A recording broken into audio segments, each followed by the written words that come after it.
मेरे साथ इस वक्त हैं बीजेपी के जम्मू कश्मीर यूनिट के प्रेसिडेंट और राज्यसभा मेंबर सतपाल शर्मा। न्यूज़ 18 से बात करने के लिए आपका बहुत बहुत शुक्रिया। आज आप यहाँ पे आए हैं इस मेले में और हमने ये देखा एक कल्चरल यूनिटी जैसी लग रही है। हर एक ट्रेडिशन, हर एक कल्चर, हर एक कम्युनिटी के यहाँ स्टॉल लगे हैं, खान पान के भी अलग अलग स्टॉल लगे हैं। आप इस मेले को किस तरह से लेते हैं? देखिए, देश के प्रधानमंत्री जी का एक सपना है, मेरा भारत अपने पांव के ऊपर खड़ा हो, इसमें रहने वाला हर नागरिक जो है वो समृद्ध हो, विकसित देशों की श्रेणी में भारत सर्वप्रथम हो। उसी की तरफ बढ़ते हुए कदम को देखते हुए लीड द्वारा पिछले 3 वर्षों से इसकी शुरुआत की गई थी, वोकल फॉर लोकल को लेकर, स्वदेशी को अपनाने को लेकर, और आज ये 3रा वर्ष है।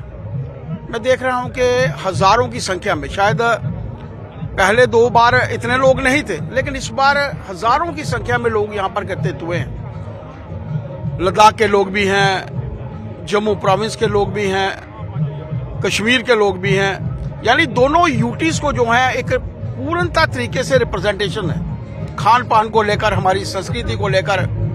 और वैसे ही मेले जो हैं वो कश्मीर में भी भारतीय जनता पार्टी की तरफ से लगाए गए। यहाँ लीड संस्था के द्वारा मेला लगाया गया। 24 तारीख को भारतीय जनता पार्टी पुनः एक स्वदेशी को लेकर मेला लगा रही है। अब मानकर चलिए कि जब हम लोग विकसित देशों की श्रेणी में सर्वप्रथम आना चाहते हैं तो हमें परिपक्व होना पड़ेगा, अपने पांव पर खड़ा होना पड़ेगा, इस देश को स्वदेशी की दिशा में अग्रसर करना पड़ेगा, तभी विकसित देशों की श्रेणी में भारत जो है वो सर्वप्रथम आ सकता है। तो ऐसे जो इनॉग्रेशन होते हैं या ऐसे जो प्रोग्राम्स होते हैं, आपको क्या लगता है कि जो एक एम होती है, ऑब्जेक्टिव होता है निर्भर, तो उसमें आपको लगता है कि एनकरेजमेंट मिलती है? देखिए, मैंने 3 मेलों की बात की। कल मैं श्रीनगर में था, मैंने उस मेले की शुरुआत की थी। 24 तारीख को भी मैं शुरुआत करूंगा। ये इस लीड द्वारा मैं भी एक आम नागरिक की तरह अपनी टीम के साथ आया। ये ठीक है कि भारतीय जनता पार्टी का हर कार्यकर्ता आज मेरे साथ आया है। मैं चाहता हूं कि उनके ध्यान में आए कि किस तरीके से स्वदेशी हमें किस अच्छी दिशा की तरफ लेकर अग्रसर हो सकता है। हमारे देश के बाहर तो हमारे बहुत से दुश्मन हैं, बहुत सी कंट्रीज हमारी दुश्मन हैं। वो नहीं चाहती कि हम लोग 4थी से 3री में पहुंचे और 3री से पहली पायदान पर पहुंचे।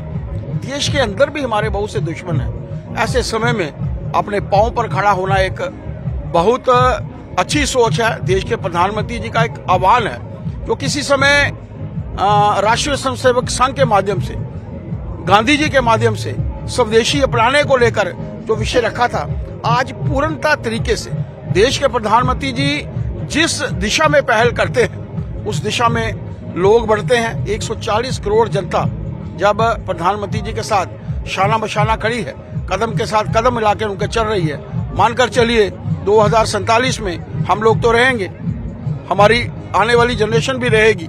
वो देखेंगे कि भारत पहली पायदान पर होगा, इसमें कोई दो राय नहीं। सर, एक सियासी सवाल है। उमर अब्दुल्ला जो चीफ मिनिस्टर हैं, उन्होंने कहा है कि सेंट्रल गवर्नमेंट मुझे सपोर्ट कर रही है, फंड्स दे रही है, लेकिन एलजी जो है वो काम नहीं करने दे रहे।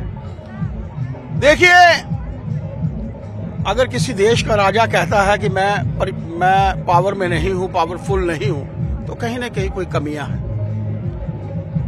ट्रांसफर्स उनके माध्यम से हो रही है, ऑफिसर्स की एलिवेशन उनके माध्यम से हो रही है, डेवलपमेंट उनके माध्यम से हो रही है।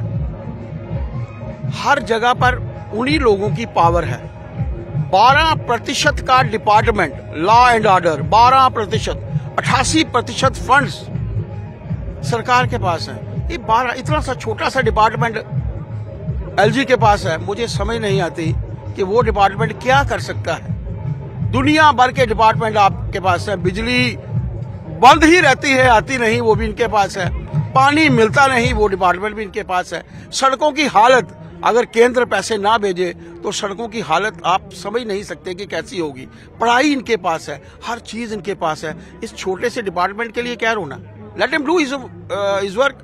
आप अपना काम करिए, अपने काम में, अपनी कारकर्दगी में एक्सीलेंस शो करिए। आप दूसरों की लाइन क्यों देखते हैं कि उसको मैंने छोटा करना है? अपनी लाइन लंबी करें ना।